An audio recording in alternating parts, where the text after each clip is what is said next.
നമസ്കാരം. കഴിഞ്ഞ ദിവസം ഇസ്രായേൽ ഹമാസ് തീവ്രവാദികൾ നടത്തിയ ആക്രമണത്തിന് കനത്ത തിരിച്ചടി നൽകി ഇസ്രായേൽ വ്യോമസേന. റഫായിലെ വിവിധ കേന്ദ്രങ്ങളിൽ ഇസ്രായേൽ സൈന്യം നടത്തിയ ആക്രമണത്തിൽ 16 പേർ കൊല്ലപ്പെട്ടു എന്നാണ് പ്രാഥമിക നിഗമനം. ഇവർ സൈനികരാണോ തീവ്രവാദികളാണോ സാധാരണക്കാരായ മനുഷ്യരാണോ എന്നുള്ളതിനെക്കുറിച്ച് ഇനിയും വ്യക്തമായ വിവരം ലഭിച്ചിട്ടില്ല. കഴിഞ്ഞ ദിവസം ഇസ്രായേലിലേക്ക് നടത്തിയ ഹമാസ് തീവ്രവാദികൾ കഴിഞ്ഞ ദിവസം ഇസ്രായേലിലേക്ക് നടത്തിയ ആക്രമണത്തിൽ 3 ഇസ്രായേൽ സൈനികരാണ് കൊല്ലപ്പെട്ടത്. നിരവധി പേർക്ക് പരിക്കേൽക്കുകയും ചെയ്തു. തീർത്തും അപ്രതീക്ഷിതമായിട്ടായിരുന്നു ഈ ആക്രമണം നടന്നത്.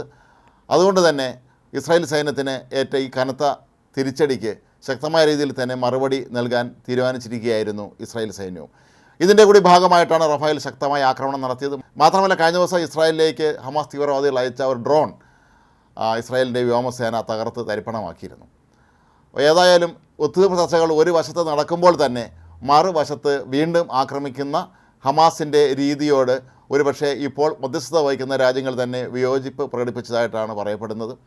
ഹമാസ് നേതാക്കൾക്ക് അഭയം നൽകിയിരുന്ന ഖത്തർ ഉൾപ്പെടെയുള്ള രാജ്യങ്ങൾ പോലും ഇപ്പോൾ അവരുടെ നേതാക്കളോട് ആ രാജ്യം വിട്ടുപോകാൻ ആവശ്യപ്പെടുന്ന സാഹചര്യത്തിലേക്ക് എത്തി എന്ന് പറയപ്പെടുന്നതും ഒരുപക്ഷെ ഇത്തരത്തിലുള്ള ഹമാസിൻ്റെ ഒരു തരത്തിലുമുള്ള ഒത്തുതീർപ്പ് വ്യവസ്ഥകളോട് യോജിക്കാനാവാത്ത സമീപനം തന്നെയാണ്. നേരത്തെ അമേരിക്ക ഉൾപ്പെടെയുള്ള രാജ്യങ്ങൾ റഫായിൽ ഇസ്രായേൽ സൈനിക നടപടി നടത്തരുത് എന്ന് ആവശ്യപ്പെട്ടിരുന്നു. ഇതിനുള്ള പ്രധാന കാരണം, അങ്ങനെ ഒരു ആക്രമണം നടന്നാൽ അതിലേറ്റവും അധികം കൊല്ലപ്പെടുന്നത് അവിടെ താമസിക്കുന്ന സാധാരണക്കാരായ പൗരന്മാരാണ്. ആ സ്ത്രീകളും കുട്ടികളും ഉൾപ്പെടെയുള്ള വലിയൊരു സമൂഹം, ഏതാണ്ട് 10 ലക്ഷത്തോളം അഭയാർത്ഥികളാണ് ഇപ്പോൾ റഫായിലുള്ളത് എന്നാണ് കണക്കാക്കപ്പെടുന്നത്. അതുകൊണ്ട് തന്നെ ഇവിടെ ശക്തമായ രീതിയിൽ വ്യോമാക്രമണം നടത്തിയാൽ കൊല്ലപ്പെടുന്നത് കൂടുതലും സാധാരണക്കാരായിരിക്കും എന്നുള്ളതായിരുന്നു ഇതിൻ്റെ വിഷയം. എങ്കിലും ഹമാസ് തീവ്രവാദികൾ ഇപ്പോഴും അവരുടെ ശക്തികേന്ദ്രമായി ഉപയോഗിക്കുന്നത് റഫായും ഖാൻ യൂനീസുമാണ് എന്നുള്ള കാര്യം എല്ലാവർക്കും അറിയാം. അതുകൊണ്ട് തന്നെ ഈ ഭാഗം കേന്ദ്രീകരിച്ചാണ് ഇപ്പോൾ ഹമാസ് തീവ്രവാദികൾ ഇസ്രായേലിലേക്ക് ഡ്രോണുകളും മറ്റും വിക്ഷേപിക്കുന്നത്. അപ്പോൾ അതുകൊണ്ട് റഫായിൽ ഇനിയൊരു സൈനിക നടപടി അടിയന്തരമായി തന്നെ നടത്തും എന്ന നിലപാടിലാണ് ഇസ്രായേൽ. കഴിഞ്ഞ 4-5 ദിവസം മുമ്പ് ഇസ്രായേൽ 72 മണിക്കൂർ സമയം ഹമാസ് തീവ്രവാദികൾക്ക് അനുവദിച്ചിരുന്നു വെടിനിർത്തലിന് വേണ്ടി. അതനുസരിച്ചില്ലെങ്കിൽ റഫായിൽ കടന്നു കയറി ആക്രമണം നടത്തുമെന്ന് തന്നെയാണ് ഇസ്രായേലിൻ്റെ നിലപാട്.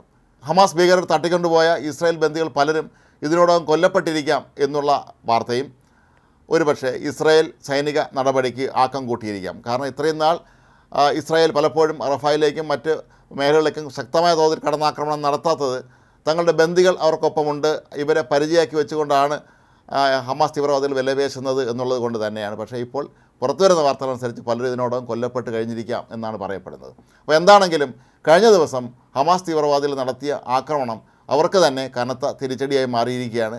ഇസ്രായേലും അവരുടെ സഖ്യ രാജ്യങ്ങളുമൊക്കെ തന്നെ ഈ നിലപാടിനോട് ഒരു തരത്തിലും യോജിക്കുന്നില്ല. 3 സൈനികർ നഷ്ടപ്പെട്ട ഇസ്രായേലിനെ സംബന്ധിച്ച് ഹമാസിന് തിരിച്ചടി നൽകുക എന്നുള്ളത് അവരുടെ ഒരു അഭിമാനത്തിൻ്റെ കൂടി പ്രശ്നമായി ഇപ്പോൾ മാറിയിരിക്കുകയാണ്.